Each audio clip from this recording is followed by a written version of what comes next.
یہ معاملہ جب اس طریقے سے منتج ہوا، اس کے بعد نبی اکرم صلی اللہ علیہ وسلم نے ہجرت کے نبوت کے 10ویں سال اپنی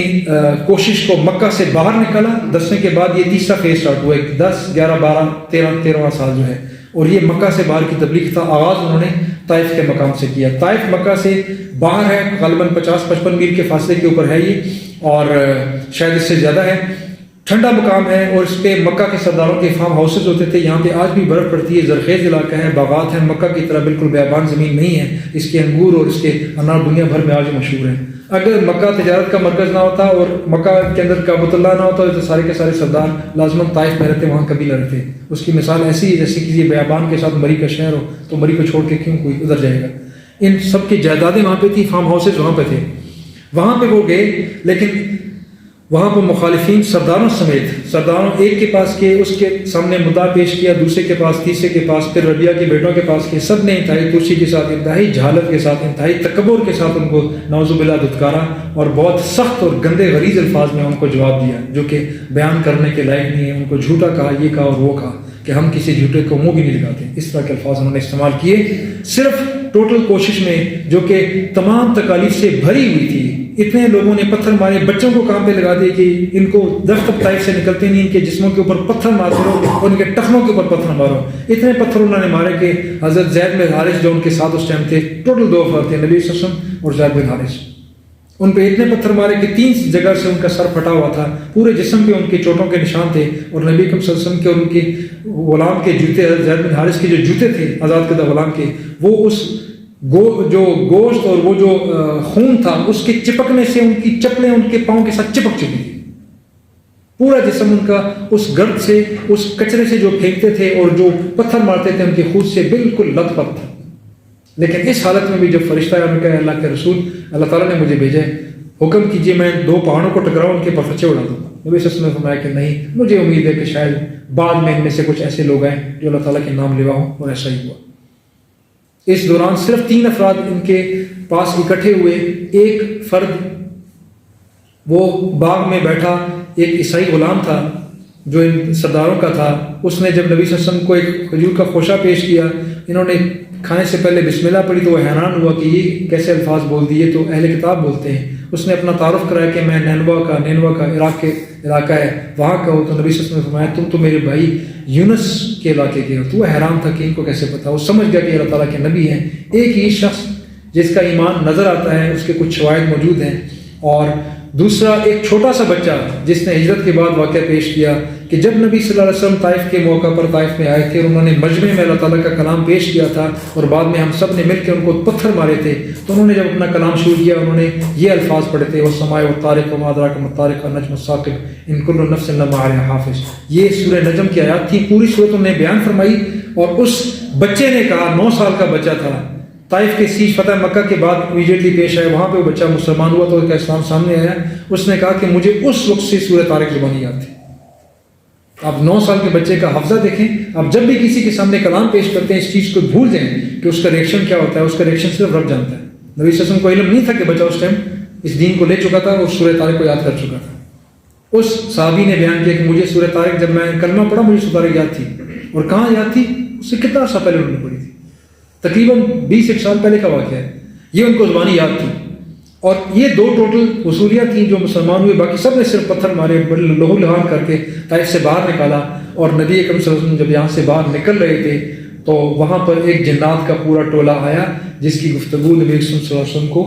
سورہ جن کے آیات کے ذریعے اللہ تعالیٰ نے کو بتا دیا۔ قُلْ أُوحِيَ إِلَيَّ أَنَّهُ اسْتَمَعَ نَفَرٌ مِّنَ الْجِنِّ فَقَالُوا إِنَّا سَمِعْنَا قُرْآنًا عَجَبًا يَهْدِي إِلَى الرُّشْدِ فَآمَنَّا بِهِ وَلَن نُشْرِكَ بِرَبِّنَا أَحَدًا۔ ان کو بتایا کہ اللہ تعالیٰ فرماتا ہے کہ نبی صلی اللہ علیہ وسلم کو بتا دیں کہ جنات ایسے ایسے آئے اور انہوں نے کہا کہ ہم نے ایسا ایک آج کا کلام سنا ہے اور ہم اللہ تعالیٰ کے اوپر ایمان لاتے ہیں۔ یہ اس کا لغو الباب ہے، اس کی ترجمہ نہیں ہے، ترجمہ نہیں ہے۔ یہ آیات نازل ہوئی، نبی صلی اللہ علیہ وسلم کو پتہ لگا، ان کو تسلی دی گئی کہ انسان نہیں جنات کو اللہ تعالیٰ نے آپ کے پاس بھیج دیا اور یہ آپ کے کلام کو سننے کو تیار ہے، اور یہ لوگ مسلمان ہوئے۔ عادی سے پتہ لگتا ہے کہ یہ یہودی تھے، انہوں نے اپنی قوم میں جا کے تذکرہ کیا کہ موسیٰ کے بعد پہلی دفعہ میں یہ کلام سنا ہے، یعنی موسیٰ علیہ السلام کے پیروکار تھے، یہودی تھے، اور اس عمر سے تب سے وہ چل رہے تھے۔ ان کی اتنی زیادہ عمریں ہوتی ہیں۔ جنات کے بارے میں انشاءاللہ اگلے سیشن میں تفصیل تذکرہ کرنے کی کوشش کروں گا، یہاں ہم ڈیٹیل میں اس میں نہیں جائیں گے۔ جب ہم ادھر سے جب وہ واپس آئے تو ان کو احساس ہوا نبی اکرم صلی اللہ علیہ وسلم کو، نبی اکرم صلی اللہ علیہ وسلم کا حیات کا طریقہ ایسا تھا، اس کو جب غور سے ہم پڑھتے ہیں بہت سارے لاکھوں اسباق ملتے ہیں، ان میں سے ایک سبق یہ ہے کسی تکلیف کی صورت میں، کسی بھی صورت میں، تھکاوٹ کی صورت میں، بھوک اور پیاس کی صورت میں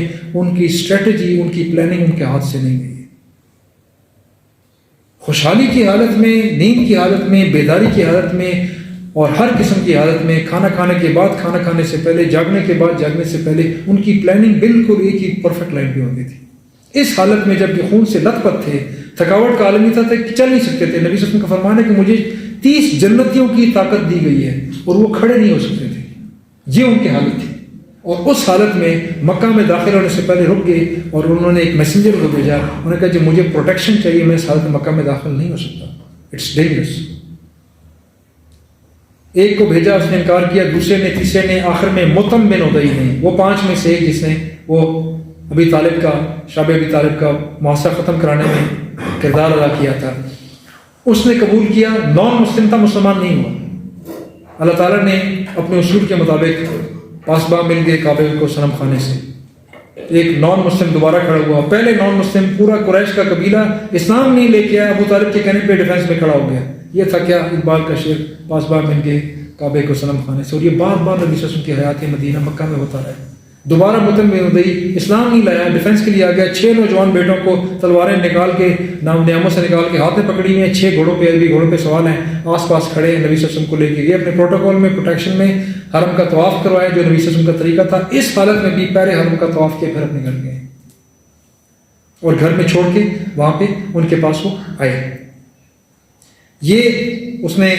نیکی احسان کی۔ نبی صلی اللہ علیہ وسلم نے جب بدر کے مقام پہ سارے کے سارے 71 قریش کے سرداران سمیت ان کے قیدی موجود تھے اور وہ اپنی جانوں کو بخشوانے کے لیے ہر چیز دینے کو تیار تھے، اس موقع پر نبی صلی اللہ علیہ وسلم نے فرمایا کہ اگر آج مطعم بن عدی یہ زندہ ہوتا تو میں اس ایک شخص کی سفارش کے اوپر تم سب کو رہا کر دیتا۔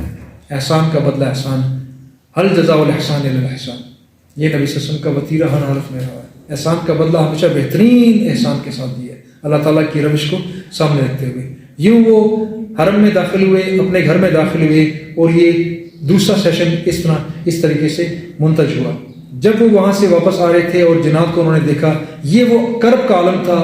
ابو طالب جا چکے، خدیجہ جا چکی، مکہ والوں نے اس طریقے سے نعوذ باللہ دھتکار دیا، زندگی بہت مشکل تھی، جان کے لالے پڑ چکے تھے، بار بار قتل کی کوششیں ہو چکی تھیں، سماجی بائیکاٹ بھی ہو چکا تھا، حضرت خدیجہ کا مال آس پاس کی کوششوں میں سارا صرف ہو چکا تھا، ہر طریقے سے نبی صلی اللہ علیہ وسلم بہت مشکل کی حالت میں آ کے گرفتار ہو چکے تھے۔ اس حالت میں اللہ تعالیٰ نے اپنے عین خوبصورت اصول کے مطابق greater the depression greater the rise, جتنی زیادہ ان مع العسر یسرا، ہر سختی کے ساتھ آسانی ہے۔ اللہ تعالیٰ نے پہلے ان کو بالکل سب سے آزاد کیا، اکیلے اپنے لیے بالکل اکیلا کر دیے، سارے کے سارے آسے، سارے کے سارے تکیے، سارے کے ساری بیساکھیاں ہٹا دی، توڑ دی، سائڈ پہ کر دی،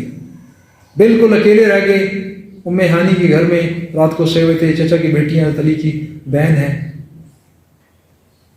چھت پھٹا، جبریل علیہ السلام آئے، اٹھا کے حتیم میں جا کے لٹا دیے۔ یہ معراج کا آغاز تھا، حتیم میں لٹایا اور پانی لیا زمزم کا، سینہ کو چاک کیا اور نہ جانے کیا کیا اس کے اندر بھرا اور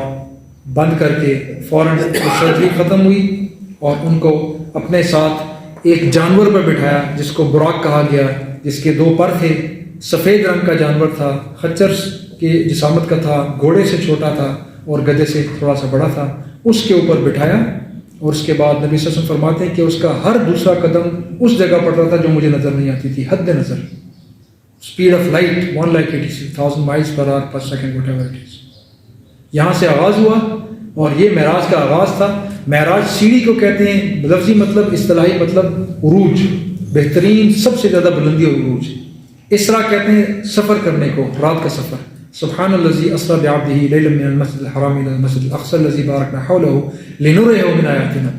ہم نے اپنے بندے کو رات میں سفر کرایا، یہ کرایا تاکہ ہم اسے